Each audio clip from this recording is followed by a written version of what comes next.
तो dear student, आज के इस लेक्चर में हम लोग बात करेंगे some special rules for use of A N. मतलब कि आज के इस लेक्चर में हम लोग ए और एन के यूज के बारे में देखेंगे। तो कैसा यूज तो कुछ स्पेशल रूल। इससे पहले वाले लेक्चर में हमने जनरल रूल को आपको बताया था। तो वो अगर आप लोग उस वीडियो को नहीं देखेंगे तो जाकर देख लीजिएगा। तो देखिए, इस लेक्चर में हम लोग कुछ स्पेशल रूल देखेंगे।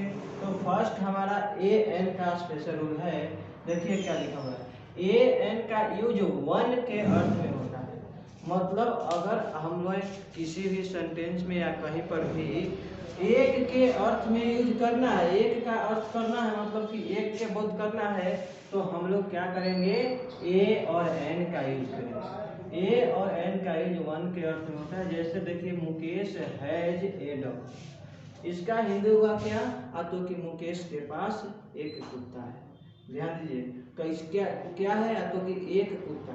तो एक का बोध करने के लिए हम लोग क्या का यूज कर दिए, यहाँ पर ए, यहाँ लिखा गया है कि ए का बोध करने के लिए ए और एन दोनों में से कोई भी यूज कर सकते हैं।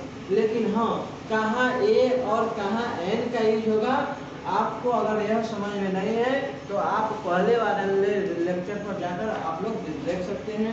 जो हमारा ए और एन का सम क्या है, तो कि जनरल रूल है, तो उसमें आपको समझ में आ जाएगा। तो Mukesh has a dog, Mukesh के पास क्या है, एक कुत्ता है। एक का बोध करना होगा तो हम एक का यूज कर लिए। फिर है आई हैव एन एप्पल, मेरे पास क्या है, एक सेब है। कितना है, एक। तो एक का बोध करना हो, करने का देखिए यहाँ पर क्या कर दिए, एन का यूज कर दिए। तो आई हैव एन एप्पल मतलब मेरे पास एक सेब है। तो देखिए यहाँ पर ए और यहाँ पर एन लगा दिए। तो यह आपको समझ में होगा कि हम यहाँ पर ए और यहाँ पर एन क्यों लगाए। अब देखिए क्या है, a father had three sons, मतलब एक पिता के पास क्या है, तीन पुत्र हैं।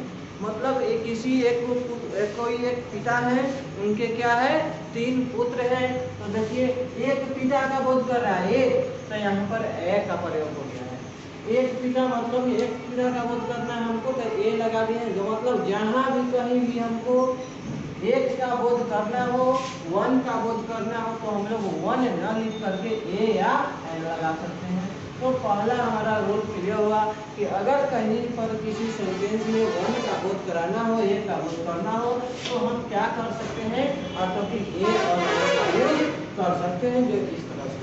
अब है हमारा ए और एन का यूज होता है क्या, ए और एन का यूज ईच या एवरी। देखिए, ईच का मतलब भी प्रत्येक होता है और एवरी का मतलब प्रत्येक होता है। तो ए और एन का यूज ईच या एवरी मतलब प्रत्येक या पर का मतलब क्या, प्रति या की दर से। ईच या एवरी मतलब प्रत्येक होता है और पर मतलब प्रति या की दर से के यूज के अर्थ में क्या होता है, या तो कि ए और एन का यूज किया जाता है। मतलब कहीं सेंटेंस में प्रत्येक का बोध करना हो या प्रति या की दर से बोध करना हो, तो हम लोग क्या कर सकते हैं, या तो ए या एल लगा सकते हैं। जैसे यहाँ पर देखिए, Mohan comes to my house, मतलब मोहन मेरे घर आता है वंस अ वीक। मतलब देखिए इसका है, मोहन मेरे घर प्रत्येक सप्ताह में एक बार आता है। देखिए, Mohan comes to my house मतलब मोहन मेरे घर आता है वंस अ वीक। मतलब देखिए, अ वीक का मतलब क्या, तो कि प्रत्येक सप्ताह। यहाँ पर देखिए ए का मतलब क्या किया है, ईच या एवरी के अर्थ में, प्रत्येक के अर्थ में। तो ए का प्रयोग हुआ है ईच या एवरी मतलब प्रत्येक के अर्थ में, वंस मतलब एक बार। तो मोहन मेरे घर प्रत्येक सप्ताह एक बार आता है। मतलब देखिए यहाँ पर प्रत्येक के अर्थ में ए का प्रयोग हो गया है। अब है हमारा ही वॉक्स 5 किलोमीटर एंड आवर्स। ध्यान दीजिए, ही वॉक्स 5 किलोमीटर एंड आवर्स मतलब क्या कहे, वह 5 किलोमीटर प्रति घंटा दौड़ता है। देखिए यहाँ पर एन का प्रयोग हो गया है प्रति के सेंस में। यहाँ पर देखिए प्रति मतलब की दर से, मतलब 5 किलोमीटर प्रति घंटा की दर से, मतलब एक घंटा में कितना किलोमीटर, 5 किलोमीटर दौड़ता है। तो यहाँ पर ए का प्रयोग हो गया है यहाँ पर एन का प्रयोग हो गया क्या चीज में, तो कि प्रति के हिसाब से 5 किलोमीटर प्रति घंटा से दौड़ता है। अब है यहाँ देखिए rice is sold at 15 kilo, मतलब देखिए अगर कहें तो rice is sold rate 15 kilo, मतलब कि जो चावल है देखिए चावल 15 रुपए प्रति किलो बेचा जाता है। मतलब देखिए यहाँ पर भी ए का प्रयोग हुआ है प्रति के अर्थ में, मतलब चावल बेचा जाता है कैसे, तो 15 रुपए प्रति किलो, मतलब 1 किलो का दाम है हमारा 15 रुपया, तो ए का प्रयोग यहाँ पर प्रति के अर्थ में हो गया। तो देखिए यह वाला रूल हमारा सेकंड रूल भी क्लियर हो गया। अब कहें तीसरा, तो देखिए ए और एन का यूज एनी, एनी का मतलब क्या, कोई, एनी का मतलब होता है कोई, तो ए और एन का यूज होता है एनी मतलब कोई के अर्थ में, या कह सकते हैं किसी अनजान व्यक्ति के अर्थ में। तो ए और एन का यूज हम लोग कर सकते हैं एनी या मतलब कोई के अर्थ में, या कहें तो अनजान व्यक्ति के अर्थ में जिसके बारे में हमको कुछ पता नहीं हो, मालूम नहीं हो। देखिए क्या है, किसी अनजान व्यक्ति मतलब अननोन पर्सन, मतलब कोई व्यक्ति के बारे में हमको पता नहीं हो और उस व्यक्ति के बारे में किसी को बताना हो तो हम लोग ए और एन का प्रयोग कर सकते हैं। जैसे देखिए यहाँ पर there was a king of Magadh, मतलब कि देखिए हम पहले क्या करा, there was a king of Magadh, Magadh का कोई राजा है, मगध का कोई राजा जिसके बारे में हमको मालूम नहीं है, लेकिन किसी को उसके बारे में बताना है तो हम यहाँ पर उसको बोध करने के लिए ए का प्रयोग कर दिए, मतलब मगध का कोई राजा है कोई के अर्थ में।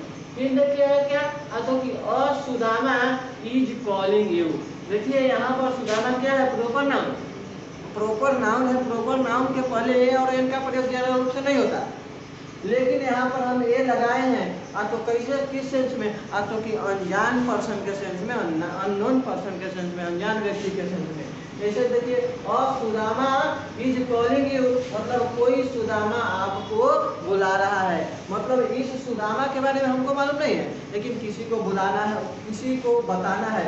देखिए आप लोग सुना होंगे कि कृष्ण भगवान के यहाँ सुदामा गए, बात समझिए, कृष्ण भगवान के यहाँ सुदामा गए थे तो उसको दरबारी लोग नहीं जाने दे रहा था, रोक लिया था, जिसके कारण से सुदामा कहे थे कि जाओ और कहना उससे कि कोई सुदामा आपको बुला रहा है। तो उस दरबारी को क्या था, सुदामा के बारे में नहीं पता था, इसी का हम कह सकते हैं कि सुदामा इज कॉलिंग यू, मतलब कि कृष्ण जी के पास जाके वो दरबारी बोलता है कि सुदामा इज कॉलिंग यू, मतलब कोई सुदामा आपको बुला रहा है। तो मतलब उस दरबारी को सुदामा के बारे में नहीं पता था, फिर भी वहाँ नाम धर के कहा कि कोई एक सुदामा नाम का व्यक्ति है जो आपको बुला रहा है। फिर देखिए तीसरा, he has not a pen, मतलब उसके पास कोई कलम नहीं है, तो यहाँ पर भी कोई के अर्थ में क्या हो गया, ए का प्रयोग हो गया, मतलब कोई कलम नहीं है उसके पास, तो यहाँ पर देखिए कोई के अर्थ में हम लोग यहाँ पर ए का प्रयोग कर दिए। तो देखिए ये तीनों रूल आपको क्लियर हो गया होगा।